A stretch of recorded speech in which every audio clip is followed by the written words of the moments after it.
Teman-teman, sahabat LWBW Production dimanapun kalian berada, berjumpa kembali di channel ini, dimana secara konsisten kita akan memberikan tentang pendidikan.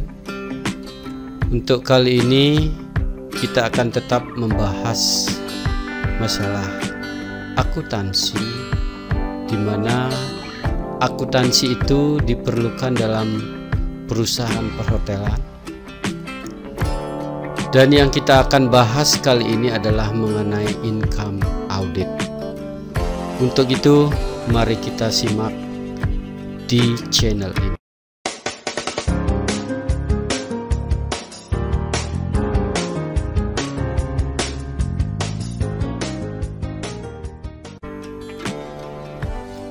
Dalam akuntansi perhotelan terdapat subbagian-subbagian, dan subbagian tersebut ada yang tergabung dalam penerimaan uang dan ada yang tergabung dalam pengeluaran uang. Jadi ada subbagian di dalam akuntansi itu yang tergolong akan memberikan pendapatan dan penerimaan sebagai pendapatan hotel dalam fisiknya adalah berbentuk uang, dan ada subbagian-subbagian di dalam akuntansi itu dalam kategori sebagai pengeluaran uang, jadi pengadaan barang. Nah, dalam pembahasan kita kali ini akan membahas mengenai penerimaan uang, dalam artian adalah penerimaan pendapatan, bagaimana hotel itu mendapatkan pendapatan dari awal sampai proses pembukuan akhirnya. Untuk bisa kita pahami bersama, mari kita buat alur dari penerimaan uang tersebut. Nah, jadi bagaimana dari awal sampai akhir kita akan mendapatkan pendapatan dan bagaimana pembukuannya. Yang pertama itu seperti apa yang ada pada video-video saya yang sebelumnya, bahwa tamu akan melakukan reservasi di hotel itu adalah merupakan tonggak daripada kita akan mendapatkan pendapatan. Jadi yang pertama yang ada adalah reservasi. Reservation ini ada yang di dalam section atau subbagian itu, reservation ini masuk ke dalam sales department. Ada juga yang memasukkan subbagian dari reservation ini ke dalam FO department, front office department, tergantung dari hotel di mana mereka memperlakukan hal tersebut. Nah, yang kedua itu reception. Reception ini akan menerima tamu check-in pada saat check-in. Jadi di dalam reception itu masuk ke dalam subbagian dari sectionnya FO, front office. Jadi dari mulai bellboy ke penerimaan di reception, di FO kasir, ya JSE, nah itu semua itu ada di reception. Jadi dia menerima tamu pada saat check-in. Di sini sudah jelas bagaimana alurnya itu di front office itu sudah ada job description-nya. Nah, yang kita lanjutkan, nah setelah tamu-tamu ini melakukan transaksi-transaksi di hotel dalam satu hari itu, akan ada namanya section net audit. Net audit ini akan memeriksa semua penjualan, memeriksa semua revenue, memeriksa semua transaksi-transaksi yang terjadi dalam satu hari itu sebelum akan dilakukan closing dalam satu hari. Nah, ini net audit juga ada yang memasukkan subbagiannya itu ke dalam front office, ada juga net audit masuk ke dalam accounting department. Jadi tergantung juga dari hotel-hotel yang akan melakukan atau yang punya dari subbagian-subbagian itu, apakah kebutuhannya lebih kepada front office ataukah bisa dimasukkan ke dalam accounting department. Yang jelas setelah itu adalah income audit. Nah, di dalam income audit memeriksa kelengkapan data, lebih tepatnya di sini melakukan audit semua mengenai apa yang telah dilakukan oleh dari alur dari reservasi, reception, dari net audit. Nah, semua itu kelengkapan datanya bagaimana, itu di net audit yang akan bertanggung jawab, dan net audit masuk ke dalam accounting, subbagiannya accounting department. Kemudian income audit akan melakukan transfer data. Jadi semua data-data yang mengenai kredit card itu semua akan dilakukan penagihan oleh account receivable. Jadi account receivable adalah prepare penagihan masuk ke dalam accounting department. Nah, setelah itu ada general kasir, dan general kasir merupakan bagian daripada accounting. Nah, menerima semua pemasukan, menerima semua penjualan, menerima semua pemasukan yang sifatnya fisik.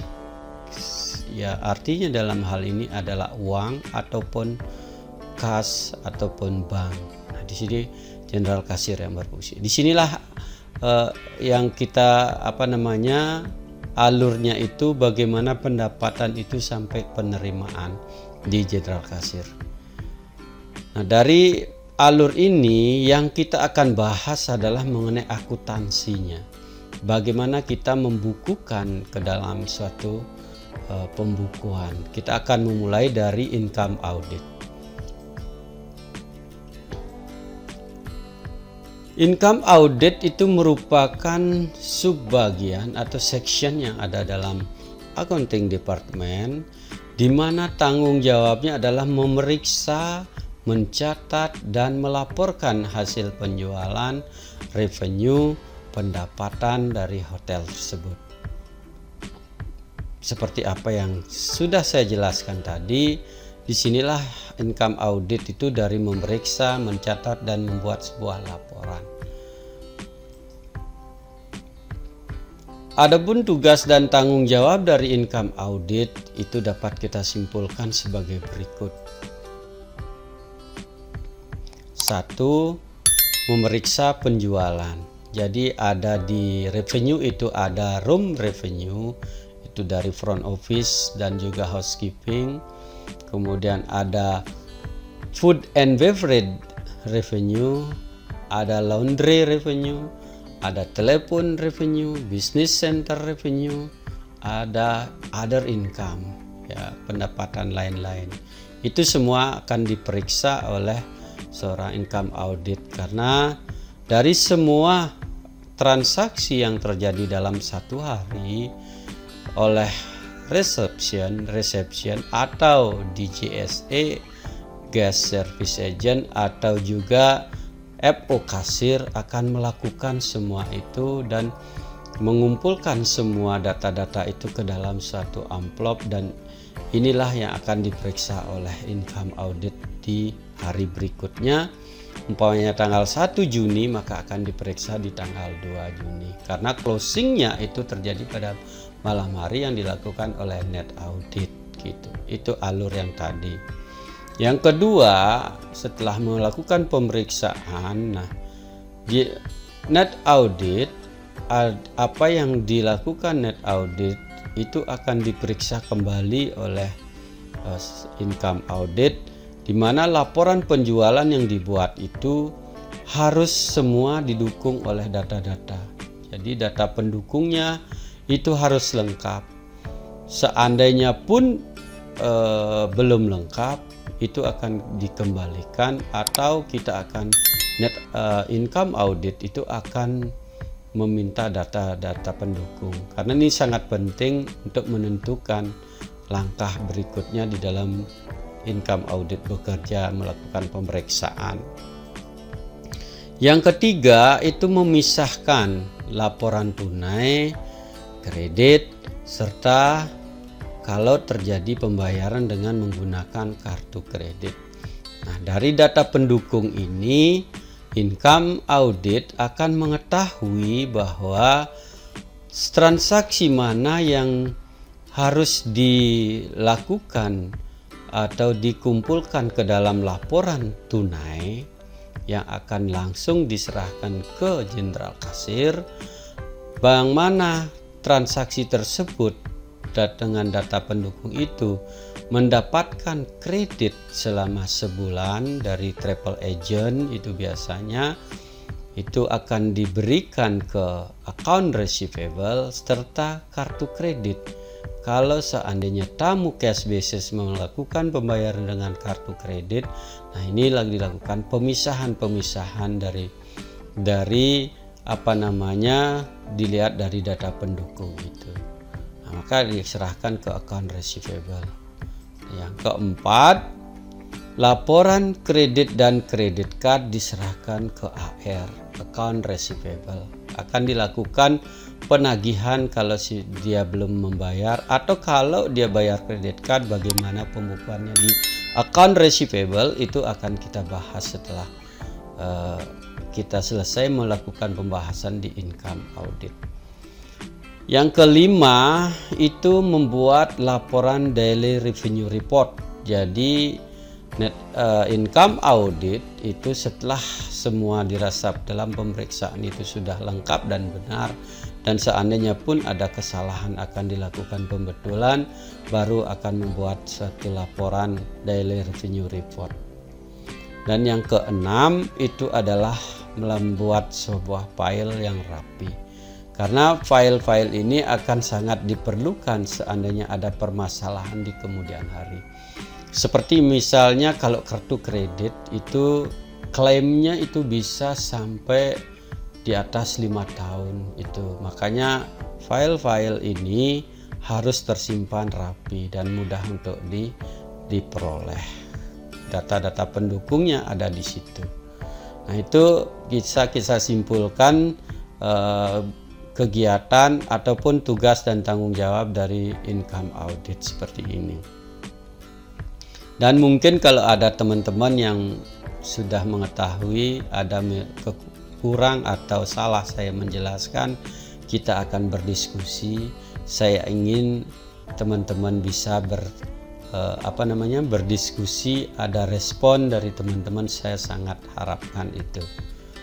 Nah, untuk selanjutnya mari kita lanjutkan dulu pembahasan kita dengan contoh, itu mungkin bisa lebih cepat untuk bisa kita pahami dan bisa kita melakukan kontrol-kontrol seandainya teman-teman juga sudah memahami ini semua. Umpamanya contoh yang saya ambil kembali dari contoh sebelumnya, di mana kita mendapatkan tamu akan menginap 3 malam dengan harga per malamnya adalah Rp800.000. Jadi harga room per night-nya itu adalah Rp800.000 selama 3 malam. Nah, di sini Rp800.000 ini kita adalah rate dengan net ya, bukan plus. Jadi kalau net berarti 800.000 ini sudah termasuk tax and service-nya dari tamu yang akan membayarkan. Karena tax and service itu tamu yang sudah memberikan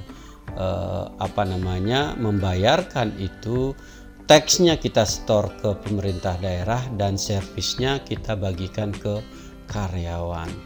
Nah, bagaimana kita akan melakukan pembukuan, bagaimana kita akan melakukan secara manual? Kalau secara manual kita bisa memahami, kita membuat jurnal secara manual, apa yang didebit dan apa yang dikredit. Mungkin sudah teman-teman pahami dari video-video saya sebelumnya.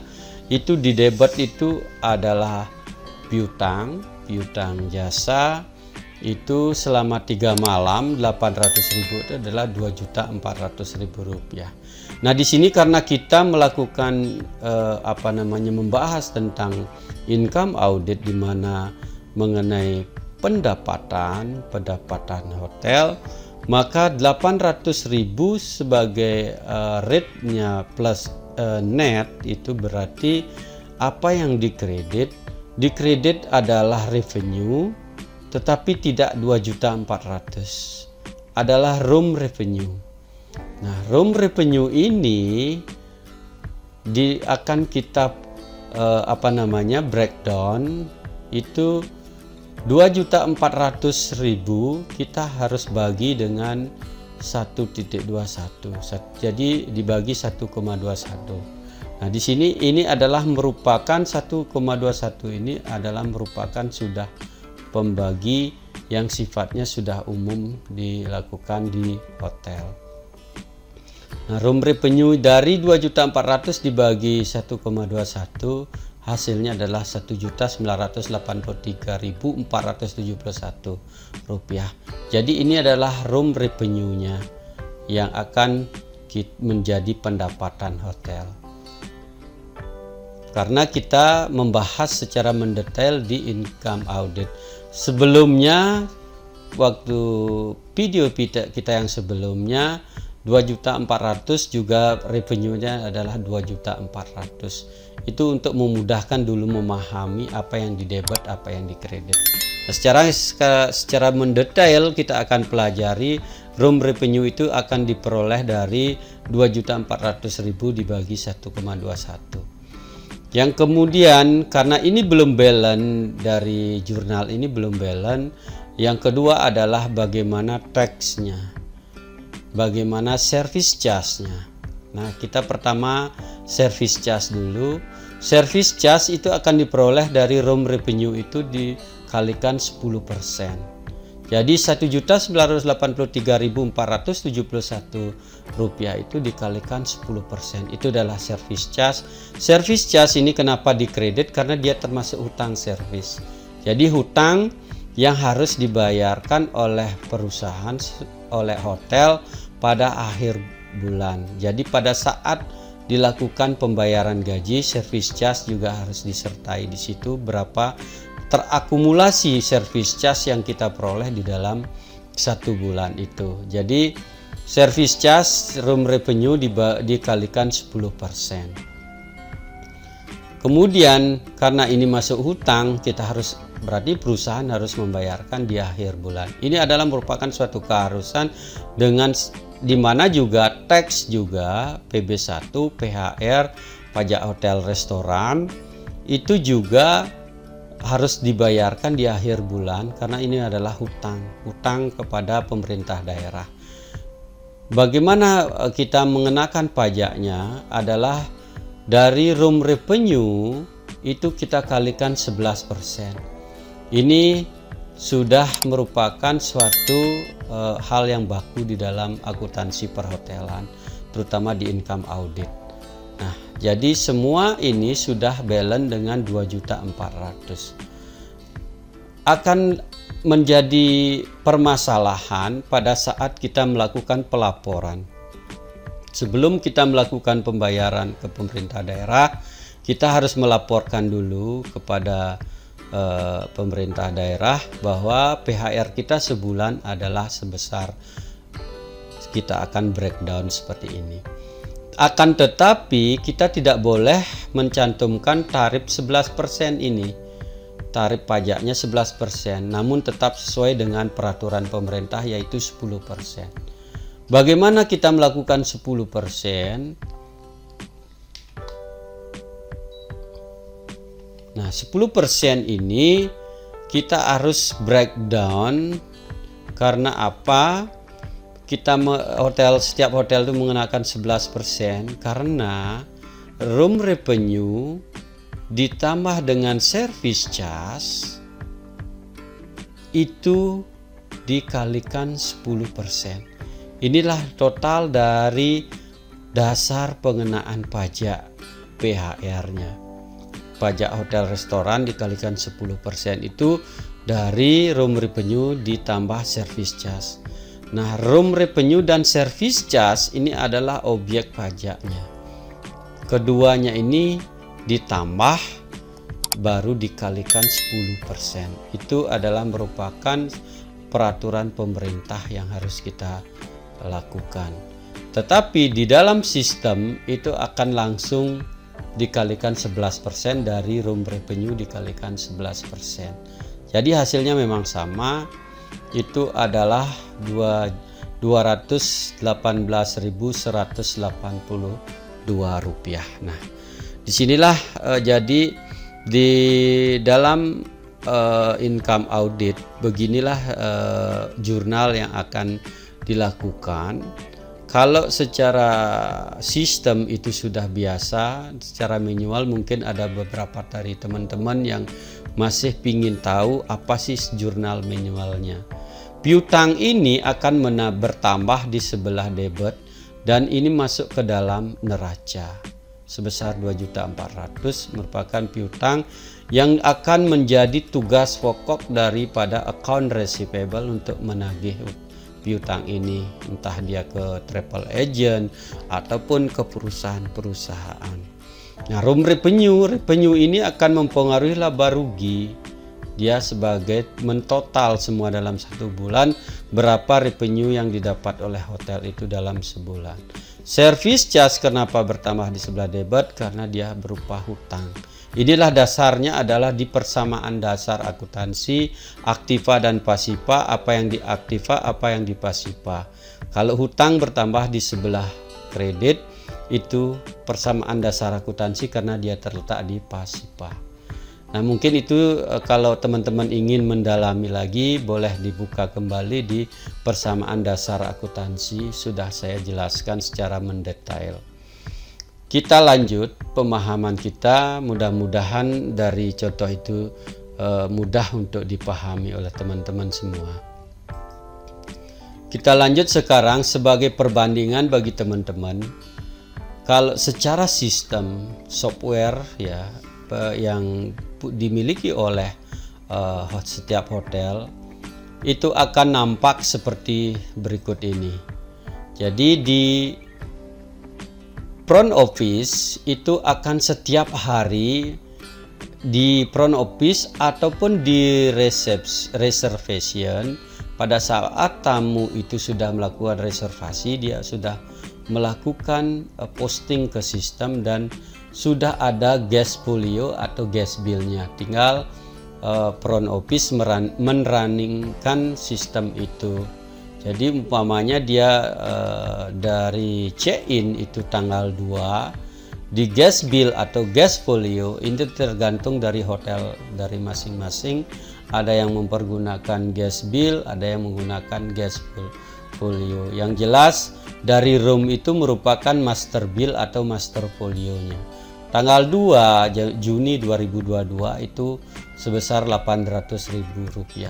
Nah, ini dilakukan setiap bulan oleh setiap hari dilakukan oleh sistem. Jadi setiap hari sistem akan selalu memposting secara otomatis revenue atau revenue penjualan secara netnya. Jadi di guest folio guest bill itu akan nampak netnya 800.000 sesuai dengan kontrak rate-nya. Tanggal 3 Juni juga masuk 800.000. Tanggal 4 Juni juga 800.000. Karena ini menginap 3 hari, sistem sudah secara otomatis di tanggal 5 dia akan check out, tamu itu akan check out, berarti front office, JSE, FO kasir itu bisa melakukan city ledger setelah tamu itu check out. Entah tamu ini akan membayar cash atau tamu ini melakukan pada saat reservasinya itu dilakukan oleh travel agent, pemerintahan ataupun company-company yang sifatnya sudah mendapatkan kredit facility selama sebulan.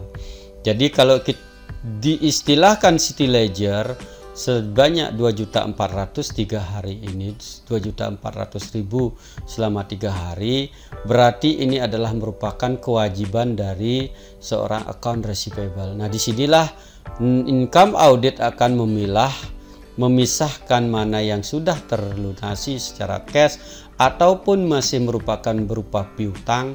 Itu tugas ada income audit untuk memberikan distribusi ke account receivable melakukan penagihan. Kalau ke cash dia langsung ke general kasir. Nah, ini berarti City Leisure sudah 0. Ini bisa ditagihkan. Kemudian bagaimana kalau di dalam laporan room revenue-nya? Dari 800.000 ini secara otomatis juga di sistem akan melakukan breakdown. Breakdownnya 800.000 juga kalau kita buka, kalau ini setiap transaksi, setiap account di dalam akuntansi itu ada yang namanya accountnya itu COA ya, chart of account. Jadi untuk memudahkan biasanya penomorannya dari yang paling liquid, umpamanya kas itu pasti kodenya 10 berapa 10. Nah, itu kode dari masing-masing hotel berbeda-beda. Nah, kalau kita buka ke dalam satu sistem, kita mengetik kode dari COA itu, muncullah room revenue gitu. Umpamanya kita contohkan untuk mengetahui room revenue di tanggal 2 Juni berapa room revenue-nya. Nah, di sini secara otomatis sistem itu tanggal 2 akan membreakdown ini bahwa room revenue-nya adalah Rp661.157. Begitu pula di tanggal 3 yang ini 800.000 juga sama, di tanggal 4 juga akan sama. Nah, di sini bedanya dari gas folio dan gas bill bahwa kalau kita membuka chart of account dari room revenue itu tanggal 2 itu mungkin ada beberapa tamu yang sudah melakukan yang menginap juga. Nah, otomatis itu akan ditotal terus di tanggal 2 itu ada berapa kali transaksi yang merupakan room revenue-nya berapa, tanggal 3 juga berapa, tanggal 4 juga berapa, dan ini akan terus sambung sampai tanggal 30 Juni. Dan total terakhirnya adalah total room revenue, bukan dari tamu, tetapi semua transaksi yang ada dalam satu bulan itu akan terangkum di dalam room revenue-nya berapa, globalnya berapa itu di dalam satu bulan itu. Nah, disinilah income audit akan melakukan pengecekan, memeriksa semua supaya tidak terjadi loss daripada revenue dan loss payment. Dan makanya setiap hari harus dilakukan pemeriksaan oleh income audit supaya benar-benar pada saat tamu masih bisa diingatan mereka meskipun tamu check out atau masih di hotel in-house, bisa dilakukan penyelesaian dari loss payment itu. Nah, dari total revenue itu dalam sebulan itu akan ditotal oleh sistem secara otomatis. Kita lanjut. Kalau dalam laporan service charge, nah seperti juga di service charge, yang mana seperti yang saya jelaskan tadi, bahwa di dalam persamaan dasar akuntansi yang namanya hutang service charge itu akan bertambah di sebelah kredit karena dia hutang. Hutang service charge ini akan dibayarkan di akhir bulan kepada karyawan karena service charge ini dibayar oleh tamu.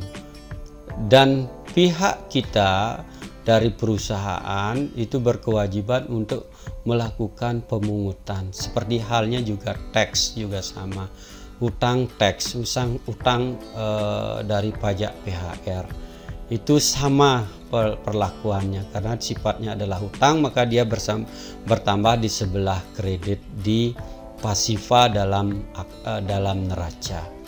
Sama halnya di breakdown 10% daripada room revenue tanggal 2 pasti akan otomatis seperti ini, dan ini bukan satu transaksi. Kalau dalam hotel itu di satu hari itu umpamanya 100% mempunyai kamar umpamanya 100, kalau full berarti dia itu ada 100 dari service charge yang akan terakumulasi di tanggal 2. Tanggal 3 juga seandainya sudah ada yang check out berarti akan berkurang, akumulasinya akan berkurang. Dan terakhir itu akan ada total service charge-nya berapa dalam sebulan. Dan itulah yang akan dibagi ke karyawan sebagai servis daripada tamu, karena sifatnya adalah jasa melayani tamu. Jadi kita di karyawan di hotel di samping mendapatkan basic salary, gaji pokok dan tunjangan, itu ada yang namanya service charge yang harus dibagikan oleh perusahaan karena itu sudah dibayar oleh tamu. Dan yang breakdown yang ketiga di kredit itu adalah laporan tax-nya, PHR, pajak hotel dan restoran. Sama halnya perlakuannya dengan service charge dan juga di room revenue. Semua di tanggal itu akan secara otomatis sistem melakukan rekap di laporan tax-nya. Sampai tanggal 4, namanya kita mencontohkan satu tamu. Berarti di tanggal 4 totalnya adalah 182.000 rupiah. Mungkin bisa dipahami untuk teman-teman di dalam income audit itu secara detail itu harus, kalau ini transaksinya banyak, income audit benar-benar harus teliti, harus hati-hati untuk melakukan pemeriksaan di dalam per hari dari transaksi-transaksi yang terjadi. Laporan room revenue, service charge dan tax PHR, ada pajak hotel restoran, itu setiap hari akan terakumulasi secara otomatis oleh sistem sesuai dengan transaksi yang terjadi dalam hari tersebut. Jadi kalau menggunakan sistem, itu sistem sudah melakukan akumulasi. Kalau kita melakukan secara manual seperti apa yang sudah saya jelaskan pada contoh pertama itu, secara manualnya gimana. Nah itu akan kita buatkan suatu reconcile setiap harinya, berapa revenue yang masuk, berapa service charge yang masuk, berapa dari PHR yang masuk. Itu income audit. Kita berbicara income audit berarti revenue, tax, service itu sudah harus. Kalau kita mencatat secara manual harus punya catatan reconcile-nya setiap hari itu berapa, dan itu setiap bulannya harus juga langsung bisa kita ketahui. Nah, itu mudah-mudahan teman-teman cepat memahami. Beda halnya dengan gas folio. Nah, tadi kalau pertama saya jelaskan gas folionya kalau di sistem itu kayak apa, gas bill-nya kayak apa. Nah, ini kalau gas folio itu dimiliki oleh satu tamu atau satu kamar.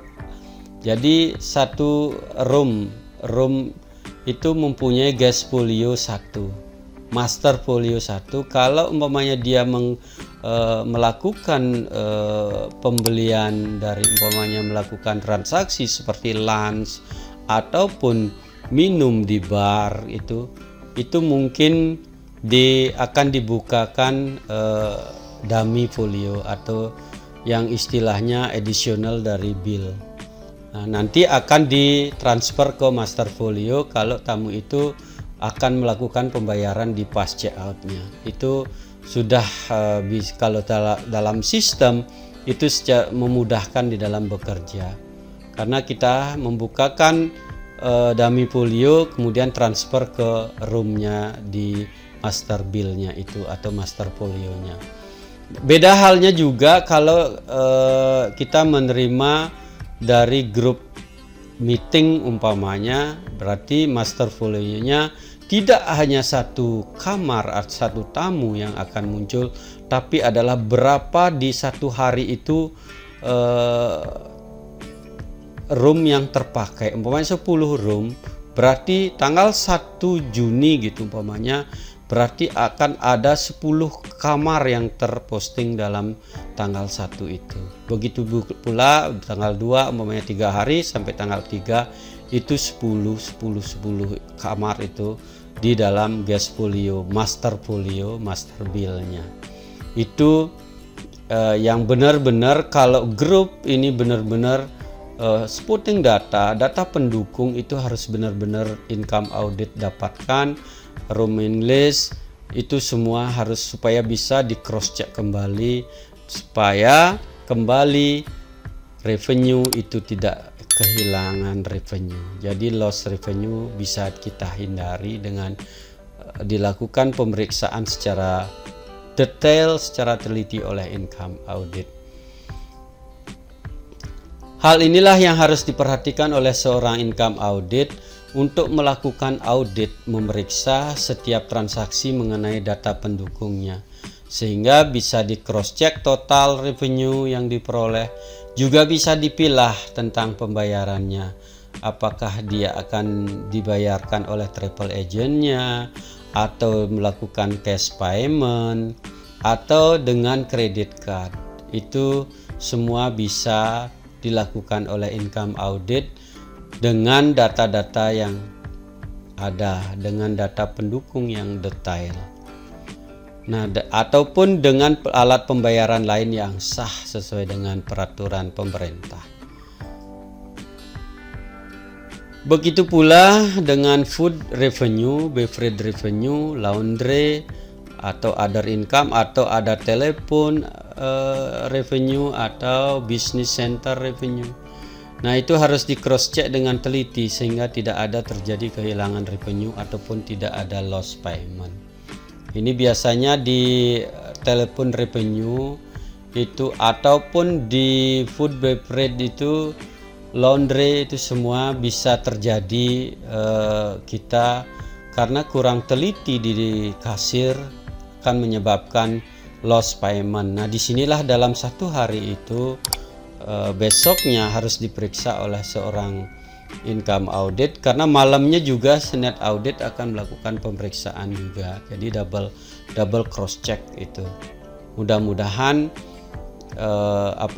dengan ketelitian ini semua bisa teratasi, terutama loss revenue dan loss payment ini di income audit itu bisa teratasi. Nah, bagaimana halnya pemberlakuan pembukuan kalau seandainya tamu itu melakukan konsum di food and beverage. Nah, ini saya contohkan lagi satu di food and beverage, karena semua pada dasarnya sama, bagaimana kita melakukan secara manual dan bagaimana dilakukan di sistem. Jadi kalau di sistem itu seperti apa yang saya jelaskan kayak tadi, bagaimana room revenue, kalau di sini F&B revenue, kemudian ada service charge dan tax-nya berapa. Nah, itu ada account khusus juga yang akan melakukan kalau di sistem itu sudah terakumulasi di dalam account-accountnya masing-masing. Nah, kembali saya akan contohkan di sini food and beverage, di mana tamu akan lunch di restoran di hotel tersebut. Tamu lunch di restoran sebesar Rp250.000 dan minum sebesar Rp100.000. Itu umpamanya, berarti bagaimana kita melakukan pembukaan sama halnya dengan di room tadi. Umpamanya kalau tamunya melakukan pembayaran cash, cashnya ini akan ke Aktiva, itu di neraca di Aktiva, berarti dia bertambah di sebelah debit sesuai dengan persamaan dasar akuntansi. Dan ini yang melakukan nantinya adalah di general kasir. Karena kita berbicara mengenai income audit, ya ini kita jangan fokuskan di sini dulu, Berarti yang dikredit itu adalah F&B revenue, sama itu 350 itu kita bagi 1,21 menghasilkan 289.256 rupiah. Kemudian servisnya, service charge-nya itu kita peroleh dari F&B revenue dikalikan 10%. Kemudian tax-nya dari pajak hotel restoran PB1-nya itu adalah dari F&B revenue dikalikan 11%. Namun karena seperti room revenue tadi juga kita tidak menggunakan tarif 11% ini di dalam melaporkan dari PHR, itu adalah tetap kita mengikuti sesuai dengan peraturan pemerintah adalah 10%-nya. Jadi F&B revenue ditambah service charge itulah dasar daripada pengenaan pajak hotel dan restoran. Itu baru kita kalikan 10%. Hasilnya juga tetap sama 31.818 rupiah. Nah, di sini kalau di breakdown di sistem bagaimana F&B revenue-nya terjadi dalam satu hari itu, umpamanya dia sekali aja ya di tanggal 3, umpamanya dia lunch ya di tanggal 3 akan muncul di sistem F&B revenue di account di revenue FB itu adalah berapa, itu sudah muncul seperti itu. Service charge juga dan juga tax-nya juga muncul dalam account yang berbeda-beda. Nah, disitulah peranan dari income audit. Karena itu FB kasir, FO kasir itu harus melakukan laporannya harus benar-benar detail, penerimaan secara cash. Kalau di FB kasir itu tamunya harus akan membayar pada saat check out, berarti dia harus melakukan transfer ke master bill-nya supaya pada saat check out itu tidak terjadi loss payment. Karena tidak masuk ke dalam master, berarti FO kasirnya nggak bisa melihat bahwa itu masih ada tagihan dari tamu tersebut. Disinilah bagaimana income audit bisa melakukan pembetulan-pembetulan itu supaya menghasilkan benar-benar kita tidak, hotel itu tidak menjadi rugi.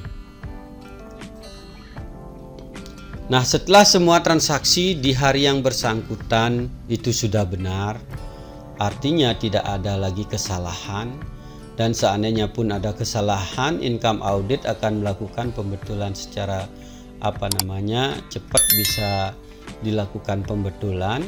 Maka income audit sudah bisa membuat daily revenue report untuk bisa digunakan manajemen, melihat perkembangan dari revenue per hari, capaiannya per bulan berapa, dan serta per tahunnya itu sudah, kalau di dalam sistem sudah terakumulasi seperti itu. Current-nya atau di perharinya berapa, month to date-nya berapa, year to date-nya berapa. Nah, di sini daily revenue report itu sudah bisa kita lihat dari perkembangan dari revenue yang diperoleh oleh hotel selama per hari, per bulan, per tahunnya berapa. Itu sudah bisa, capaiannya sudah bisa dilihat oleh manajemen. Mengenai daily revenue report akan kita bahas pada pertemuan selanjutnya, karena teman-teman supaya bisa stepnya supaya benar, dipahami dulu bagaimana secara manual dan perbandingannya ke dalam sistem bagaimana. Jadi apa yang akan terjadi seandainya terjadi kesalahannya di mana, karena manual kita sudah memahami, secara sistem juga kita harus paham bagaimana cara memperbaiki dari kesalahan-kesalahan itu. Nah, di samping itu untuk memberikan tahapan-tahapan dalam memahami step by stepnya di teman-teman untuk memahami bahwa di income audit tidak mentok bahwa terjadinya kayak seperti ini. Mungkin ada kasus-kasus lain yang perlu umpamanya teman-teman alami dari pengalaman itu mari kita sharing di channel ini. Kita akan berdiskusi untuk saling menambah ilmu, sharing ilmu di channel ini. Nah, setelah tahapan-tahapan itu di dalam memahami setiap transaksi yang terjadi di hotel, terutama tentang pendapatan dan revenue. Nah, itu daily revenue report akan saya bahas khusus di pertemuan selanjutnya. Dengan adanya sistem yang digunakan oleh masing-masing hotel, semuanya mudah untuk dikerjakan. Apa yang tidak rumit di dalam hotel, karena sudah ada sistem akan secara otomatis melakukan membukukan setiap transaksi, namun di masing-masing subbagian di accounting, section yang ada di accounting minimal harus tahu bagaimana manual dari jurnalnya, apa debit apa kreditnya, itu harus dipahami. Dan laporan yang dihasilkan dengan cepat bisa kita laporkan ke manajemen. Itu kalau menggunakan sistem sekarang pagi sudah bisa di print daily revenue reportnya bagaimana.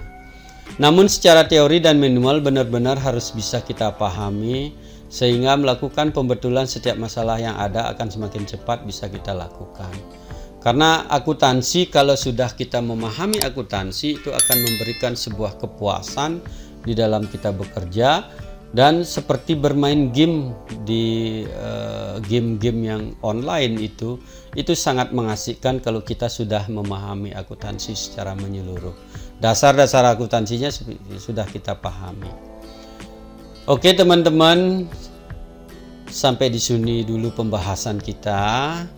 Seperti biasa, saya sangat senang kalau teman-teman melakukan interaksi di channel ini.